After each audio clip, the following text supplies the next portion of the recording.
బ్రహ్మాది దేవతలు కూడా సంధ్యా సమయంలో వేదస్వరూపిణి అయినటువంటి గాయత్రీదేవిని ధ్యానిస్తారు, జపిస్తారు. వేదాలు కూడా నిత్యం జపిస్తాయి.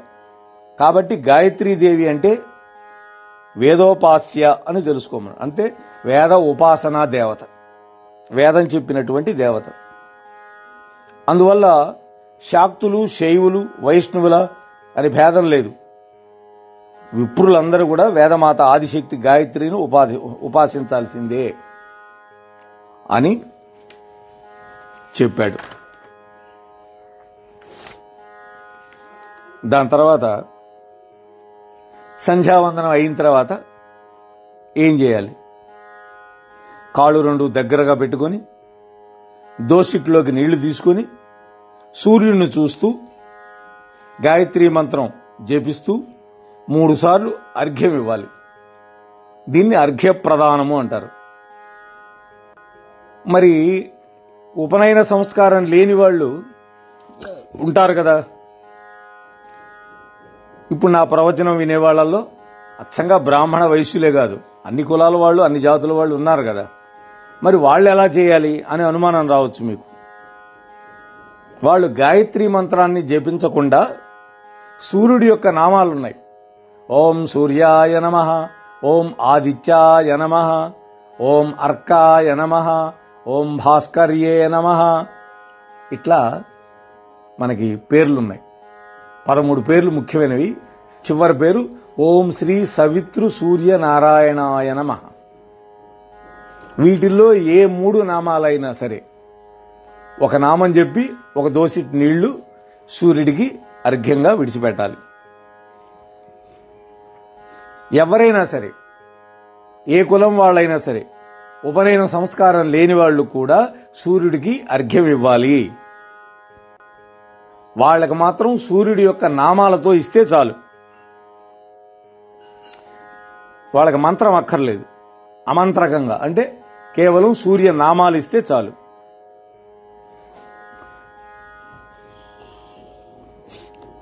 అలాగే అసలు సూర్యుడికి అర్ఘ్యం ఎందుకు ఇవ్వాలి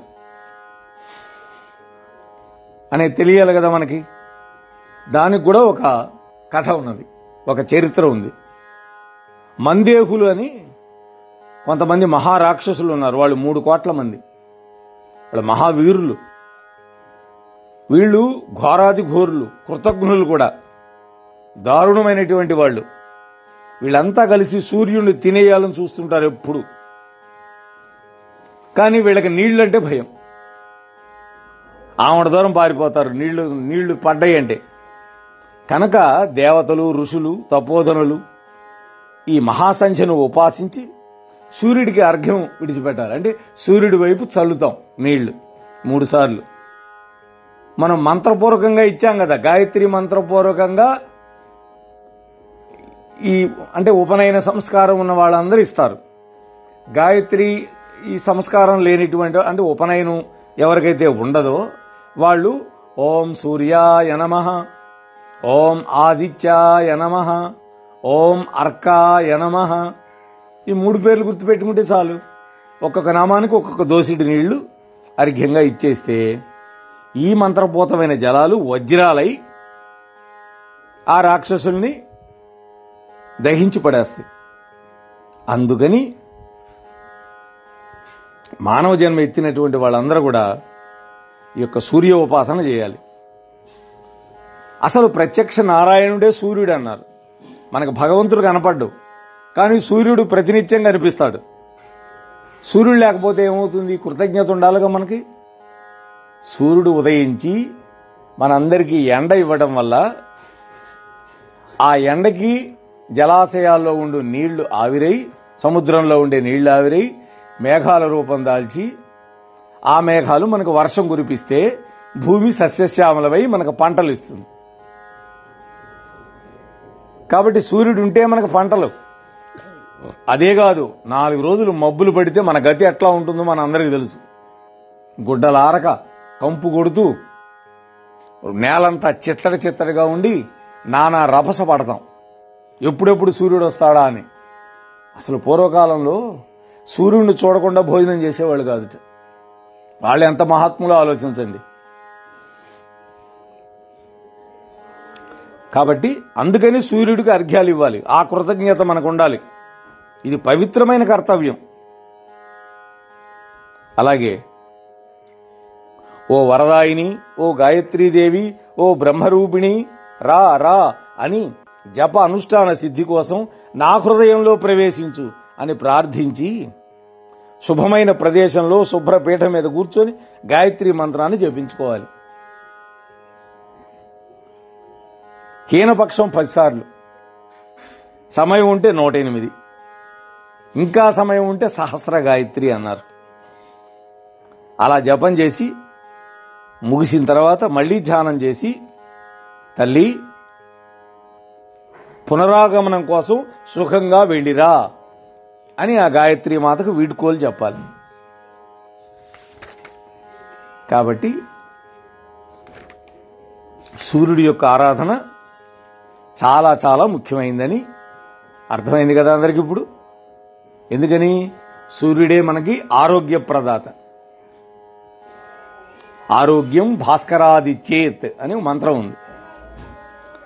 ఎందుకని ఆరోగ్యం ఇస్తాడు? సూర్యుడి యొక్క ఎండలో డి విటమిన్ ఉందని ఇప్పుడు సైన్స్ వాళ్ళంతా చెబుతున్నారు, డాక్టర్లు.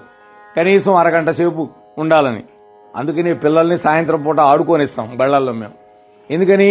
అప్పుడు వాడికి ఎండ తగులుతుంది. కాకపోతే దిక్కుమాలిన ఈ కార్పొరేట్ వ్యవస్థ వచ్చినాక పొద్దు గూగులు అందులో పడి మగ్గిపోవటమే. స్థలం ఉంటేనే ఆడుకోవడానికి వాడికి. తర్వాత పంచాయతన పూజ గురించి చెప్తున్నాడు నారాయణ మహర్షి. నాయన సంధ్యావందనం గురించి అర్థమైంది కదా. అటుపైన పంచాయతన పూజ, శివ పంచాయతనం, రామ పంచాయతనం, అలాగే దేవీ పంచాయతనం, విఘ్నేశ్వరుడికి పంచాయతనం ఉంది. అయితే ఇక్కడ శివ పంచాయతనం గురించి చెప్తున్నాడు. అందులో శివుడు, పార్వతీదేవి, గణపతి, సూర్యుడు, విష్ణువు, వీళ్ళ 5గురు ఉంటారు. ఈ 5గురిని వాళ్ళ వాళ్ళ శ్లోకాలతోటి, లేదు వస్తే మంత్రాలతోటి ఈ పంచాయతన పూజ చేసుకోవచ్చు. పుస్తకాల్లో ఉంటాయి, ఇవాళ ధ్యాన శ్లోకాలు ఉంటాయి ప్రతి దేవుడికి. మంత్రం అనేది గురుముఖంగా నేర్చుకుంటేనే చెయ్యాలి. దానికి స్వరం ఉంటుందని చెప్పాను పదే పదే. శ్లోకానికి అది లేదు. అందుకనే వ్యాసుడు, శంకర భగవత్పాదులు మనందరి అనుగ్రహం కోసం, మనని ఉద్ధరించడం కోసం ఇచ్చారు. శ్లోకాలు చదువుకోండి. శ్లోకాలకి స్వరాలు ఉండవు. కాస్త ఎవరి దగ్గరన్నా ఆ సంస్కృతం తెలిసిన వాళ్ళ దగ్గర కూర్చొని 1-2 సార్లు వింటే వచ్చేస్తుంది. అదేమంత పెద్ద కష్టం కాదు. అందుకనే నేను కూడా గురువుల వద్ద ఆ శ్లోకాలు ఎలా చదవాలి కొంత నేర్చుకున్నా. ఉన్నది కదా మనకి ఈ యొక్క అదేంటి యూట్యూబ్, దాంట్లో మహాత్ముల యొక్క ఉపన్యాసాలన్నీ ఉంటున్నాయి. అలాగే వాళ్ళు చదివిన స్తోత్రాలన్నీ ఉన్నాయి. మా గురువుగారు పద్మాకర్ గారు చాలా స్తోత్రాలు చదివి ఆయన యూట్యూబ్లో పెట్టాడు. మన కోసమే, మన ఉద్ధరించడానికే.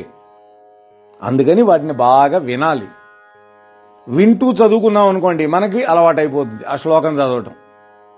ఏదన్నా 1-2 చిన్న తప్పులు వచ్చినా భగవంతుడు మన తండ్రి, మన తల్లి ఆయన ఎప్పుడు కూడా మనని శపించరు. ఇది గుర్తుపెట్టుకోండి.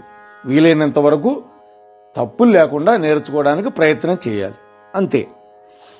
కాబట్టి ఆయా శ్లోకాలతోటి ఈ 5గురు దేవతలకి ఆవాహన మంత్రాలు అవన్నీ చేసుకుంటే ఎవరి ఆచారాన్ని బట్టి వాళ్ళు చేసుకోవాలి. అయితే పార్వతీదేవిని మధ్యలో ఉంచాలి. ఈశాన్యంలో మహావిష్ణువు, ఆగ్నేయంలో శివుడు, నైరుతిలో గణపతి, వాయువ్యంలో సూర్యుడు నిలిపి ఈ పంచాయతన పూజ చేసుకోవాలి. ఇది దేవీ భాగవతం ప్రకారం ఇచ్చిన పంచాయతన పూజ. అలాగే వాళ్ళింటో వాళ్ళకి రాముడు ఆరాధ్యదేవం అనుకోండి, రాముడిని మధ్య పెట్టుకొని మిగతా దేవతలు పరివారంగా ఉంటారు. అది అయితే ముందుగా పార్వతీదేవిని అర్చించాలి.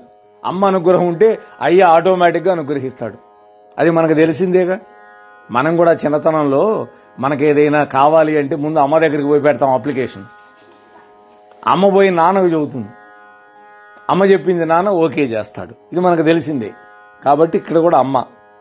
అందుకనే రామదాసు కూడా నను బ్రోవామని జపావే సీతమ్మ తల్లి నను బ్రోవామని చెప్పవే అని అమ్మనే ప్రార్థించాడు.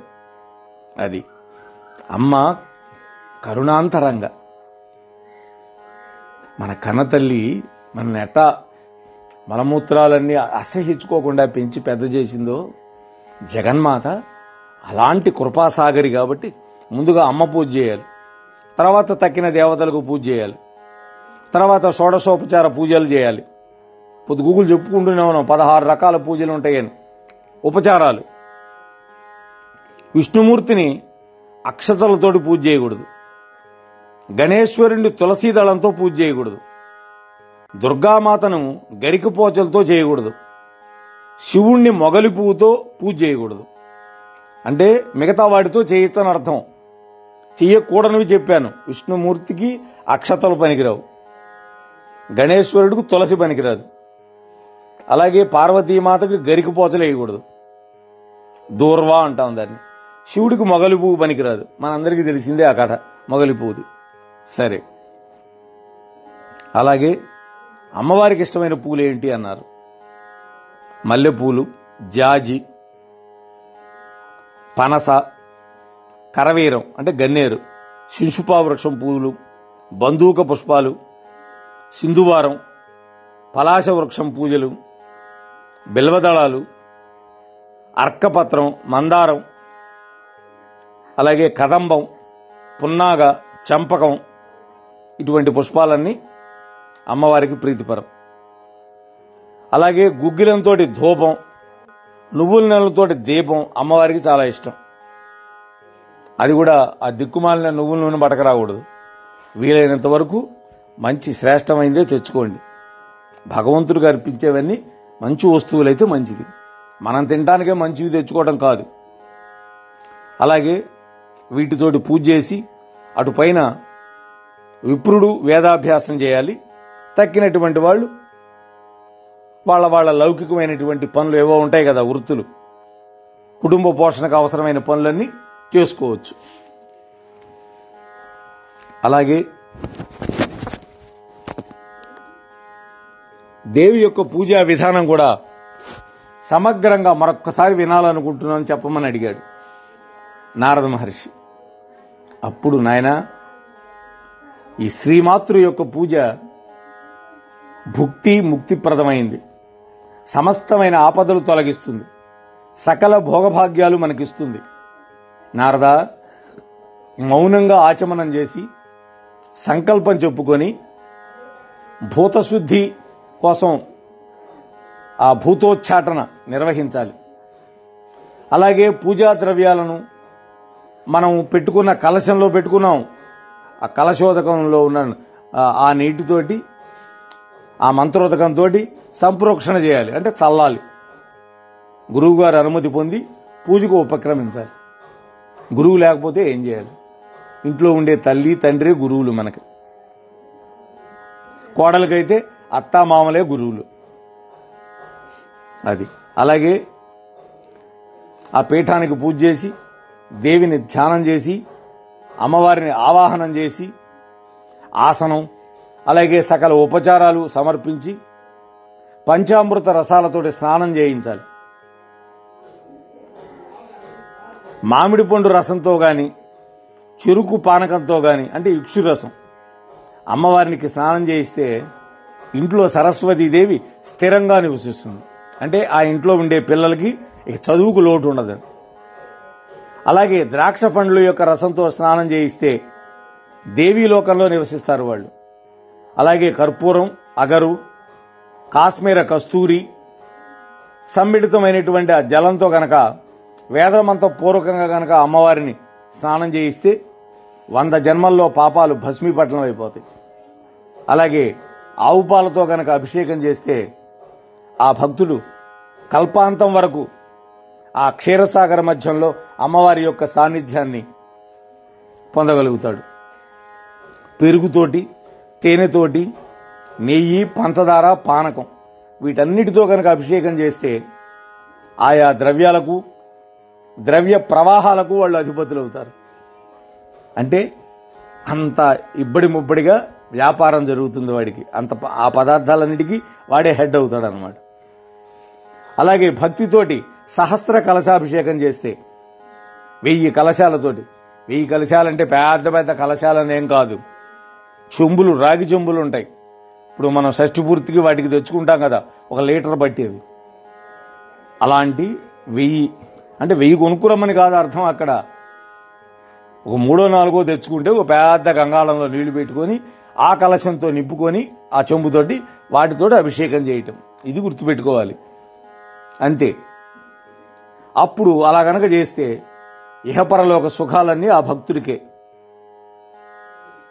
అలాగే కాశ్మీర చందనం ఇచ్చి, కస్తూరి బొట్టు దిద్ది, అమ్మవారి యొక్క సీమంతంలో సింధూరం సింగారించి, పాదాలకు లత్తుకును అలంకరిస్తే, లత్తుక అంటే సున్నము, ఈ పసుపు కుంకుమ వీటితో తయారు చేస్తారే పారాణి పెట్టి, దాని లత్తుక.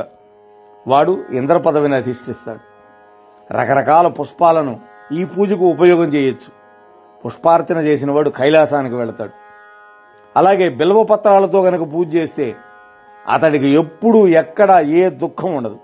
అంత గొప్పది బిల్వం. విష్ణువుకి ప్రీతికరమైంది, లక్ష్మీదేవికి ప్రీతికరమైంది, శివుడికి పార్వతికి అందరికీ ప్రీతికరం బిల్వదళం. 3 ఆకులతో ఉండేదే దళం, అంతేగాని దాంట్లో ఒక ఆకు కోసి అట్లా పెట్టకూడదు, గుర్తుపెట్టుకోండి. పంచబిల్వాలు కూడా ఉంటాయి, కానీ ఎక్కువ 3 ఆకులవే చెట్లు మనకు ఉంటాయి. వాటికి ముళ్ళు కూడా ఉంటాయి, చాలా జాగ్రత్తగా సంగ్రహించాలి ఆకుల్ని. అలాగే బిల్వపత్రానికి పాతదైపోయింది నిన్నటిది అని లేదు.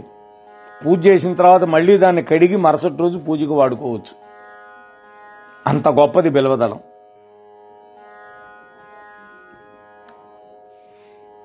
అలాగే బిల్వపత్రాలను అమ్మవారి యొక్క పాదాల చెంత ఉంచాలి. ఎప్పుడు కూడా శిరస్సు మీద పూజ చేయకూడదు మనం, పాదాలకే పూజ. ఒక్క అథాంగ పూజ అనేటువంటి దాంట్లో మాత్రం శిరః పూజయామి అన్నప్పుడు మాత్రమే ఆ శిరస్సు మీద వేయాలి తప్ప తక్కిన సమయాల్లో పూజ అంతా పాదాలకే.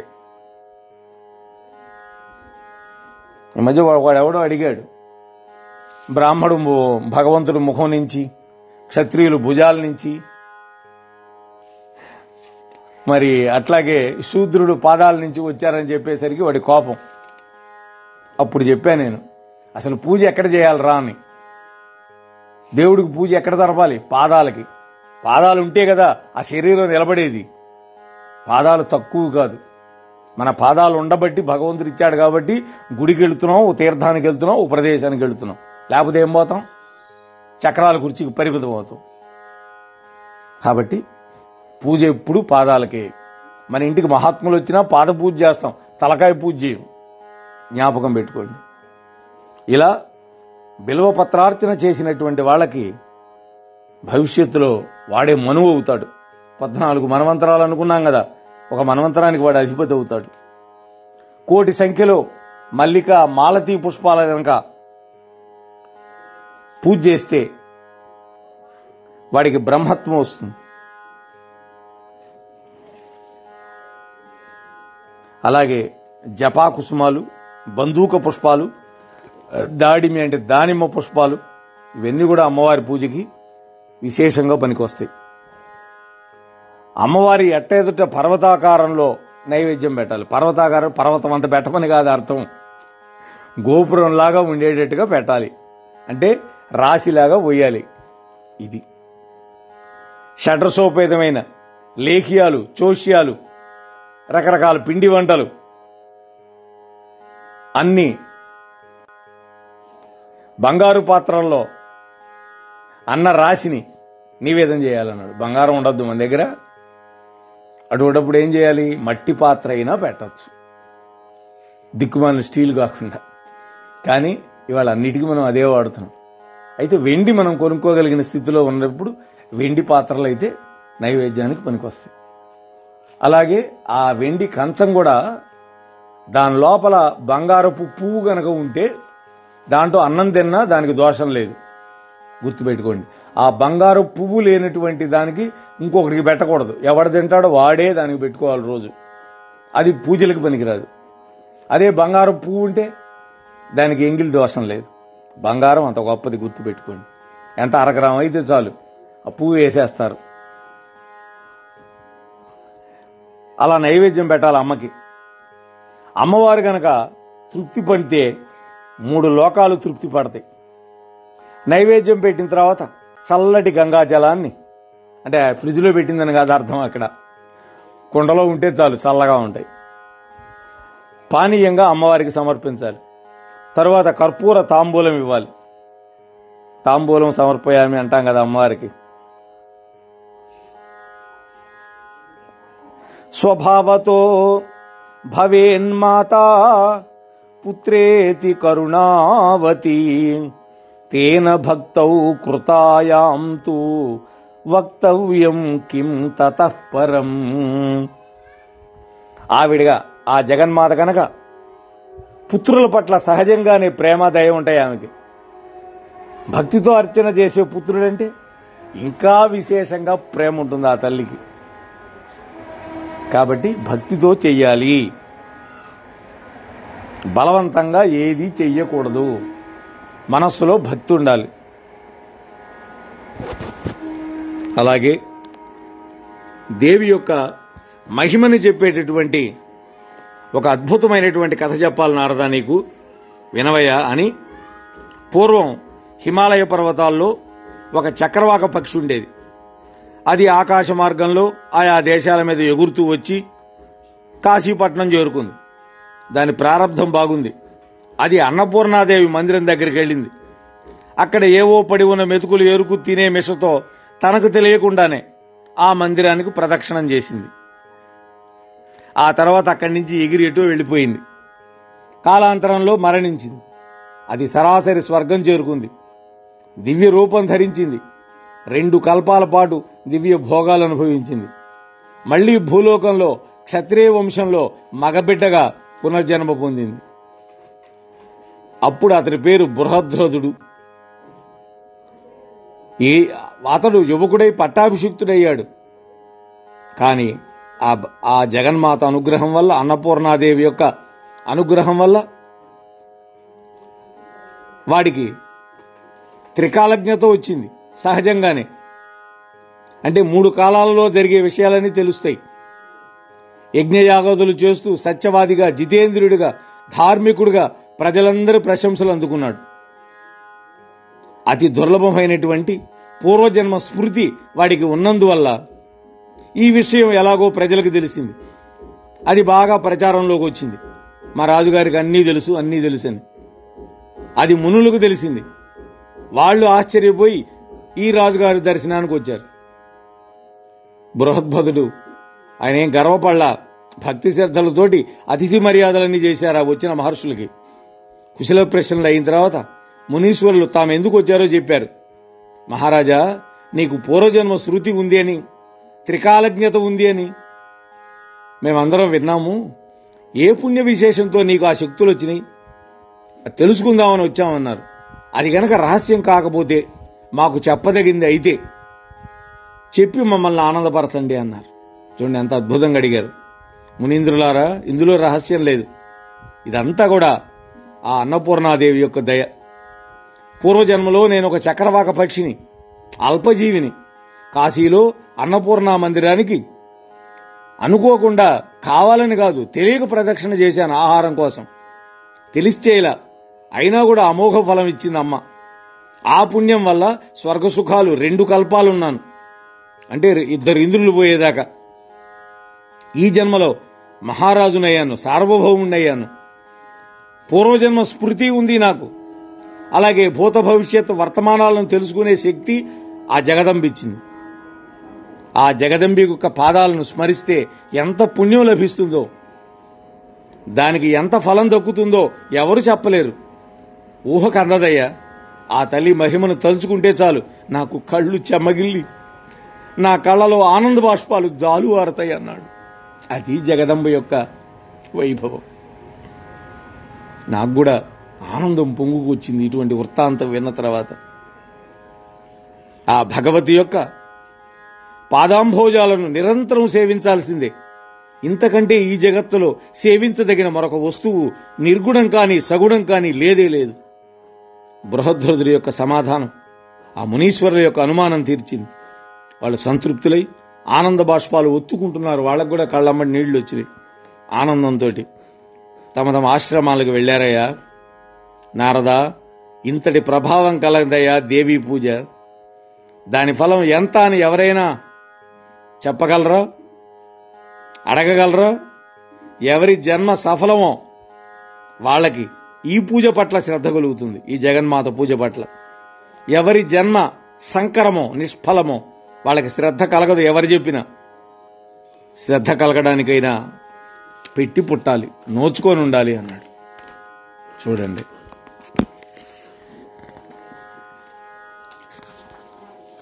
అని చెప్తూ తర్వాత పంచప్రాణాగ్నిహోత్రం గురించి కూడా ఈ యొక్క సదాచారంలో చెప్పాడు. దాంట్లో నాయన ఇది గనక ఆచరిస్తే ఈ పంచ ప్రాణాగ్నిహోత్రం పాప విమోచనం అవుతుంది, రుణత్రయం నుంచి విమోచనం అన్నాడు. ఏమిటి రుణత్రయం అంటే? పితృరుణం, దేవరుణం, ఋషి రుణం. ఈ 3 రుణాల నుంచి విముక్తి పొందుతాడు అన్నాడు. పితృరుణం, పితృదేవతలు బతికుండంగా వాళ్ళని చక్కగా గౌరవించి వాళ్ళను పూజించి వాళ్ళు మరణించిన తర్వాత వాళ్ళకి శ్రాద్ధక్రియలు చక్కగా నిర్వహించి ప్రతి సంవత్సరం తద్దినం పెడుతూ వాళ్ళకి తిలోదకాలు అర్పిస్తూ గయలో ఒక్కసారైనా పిండ ప్రదానం చేస్తే పితృరుణం పోతుంది. దేవరుణం ఎప్పుడు పోతుంది? ఆ దేవతలను పూజిస్తే దేవరుణం పోతుంది. ఋషి రుణం, ఋషులు మనకి అనేకమైనటువంటి వ్రతాలు కల్పాలు ఇవన్నీ ఇచ్చారు.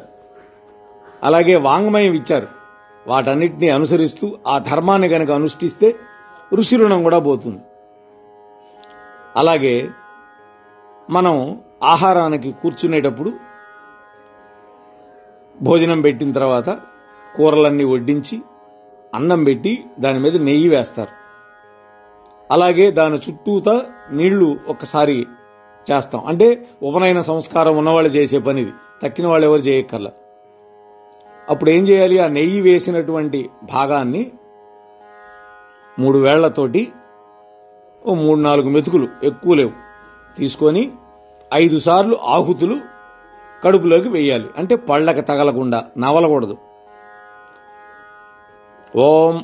ఓం ప్రాణాయ స్వాహ, ఓం అపానాయ స్వాహ, ఓం వ్యానాయ స్వాహ, ఓం ఉదానాయ స్వాహ, ఓం సమానాయ స్వాహ. ఇవి 5 మంత్రాలు, 5 ఆహుతులు లోపలికేస్తాం. ఎందుకని? లోపల ఎవరున్నారు? వైశ్వానరుడు అనేటువంటి అగ్ని ఉన్నాడు. భగవద్గీతలో కృష్ణుడు చెప్పాడు కదా, అహం వైశ్వానరో భూత్వా ప్రాణినాం దేహమాశ్రితః ప్రాణాపాన సమాయుక్తః పచామ్యన్నం చతుర్విధం అన్నాడు కదా ఆయన. మనం తినే ఆహార పదార్థాలని ఆయన వైశ్వానరాగ్ని రూపంలో జీర్ణం చేసి మనకి శక్తి రూపంగా అనుగ్రహిస్తున్నాడు పరమాత్మ. అందుకని ఆ అగ్నిహోత్రుడికి, వైశ్వానరుడికి మనం ఆహుతులు ఇవ్వాలి. గుర్తుపెట్టుకోండి. అలా 5 ఆహుతులు ఎవరైతే ఇస్తారో దానికి వైశ్వానరాగ్ని అధిదేవత గాయత్రి ఛందస్సు, ఆత్మ దేవత దానికి ఓం పరమాత్మనే స్వాహ, ఓం పరమాత్మన ఇదన్న మమ అనేది మంత్రం దానికి. ఇలా 6 సార్లు, 5 సార్లు అయి 6వసారి కూడా చేసి అన్నాన్ని పరబ్రహ్మ స్వరూపంగా భావన చేస్తూ ఆరగించాలి. అంతే తప్ప ఇంకొక రకంగా భావన చేయకూడదు, కింద పడకూడదు, చక్కగా తినాలి. అలా భోజనం చేసిన తర్వాత చివరిలో మళ్ళీ ఉత్తరాపోసనం చేస్తాం. అమృతాభిధానమసి అనే మంత్రాన్ని చదువుకొని కొన్ని మెతుకులు ఉచ్చిష్టాన్ని విస్తరి చివర నేల మీదకు తొయ్యాలి. కంచం అయితే కంచంలోంచి బయట పెట్టాలి. దేనికోసం అవి? నా వంశంలో పుట్టి అన్నకాంక్షులైన వాళ్ళందరికీ దీనితో తృప్తి పొందుతురుగాక అనే మంత్రం పఠించి పక్కకు నెట్టాలి.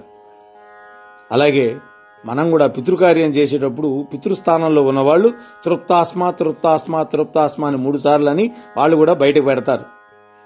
అలాగే దాహార్తులైనటువంటి మా పూర్వీకులందరికీ ఈ ఉదకం అక్షయమై అందుగాక అని కాంక్షిస్తూ నీళ్లు కూడా వదిలిపెట్టాలి. అలా చేయటాన్ని ఏమంటారు? పంచ ప్రాణాగ్నిహోత్రం అంటారు. కాబట్టి ఇంకా తక్కినటువంటి విషయాలున్నాయి. ఈ అధ్యాయం పూర్తి చేసి మనం ద్వాదశ అధ్యాయానికి కూడా వెళ్ళిపోతాం. ఆ ఒక్కటే అధ్యాయమే కాదు, దాంట్లో గాయత్రీ మాత వైభవం ఉంది. అలాగే మనమందరం ఎదురు చూసేటటువంటి మణిద్వీపవాసినటువంటి అమ్మవారి వైభవం అంతా కూడా ఆ చివరిలో ఉంటుంది. వాటిని కూడా యథాశక్తి మనం అనుసంధానించుకునే ప్రయత్నం చేద్దాం. ఆ శక్తి మనకి ఇవ్వాలి అని నేను కోరుకుంటూ, స్వస్తి ప్రజాభ్యః పరిపాలయంతాం న్యాయేన మార్గేణ మహీం మహీషాః గోబ్రాహ్మణేభ్యః శుభమస్తు నిత్యం లోకా సమస్తా సుఖినో భవంతు. ఓం శాంతి శాంతి శాంతి. సర్వే జనా సుఖినో భవంతు. ఏతత్ ప్రవచన ఫలం శ్రీ జగన్మాత చరణారవిందార్పణమస్తు. హరి ఓం తస్సత్. మోహనవాణి తెలుగు పోడ్కాస్ట్ ఛానల్ ని లైక్, షేర్, సబ్స్క్రైబ్ చేయండి. ప్రక్కనున్న గంటను మ్రోగించండి.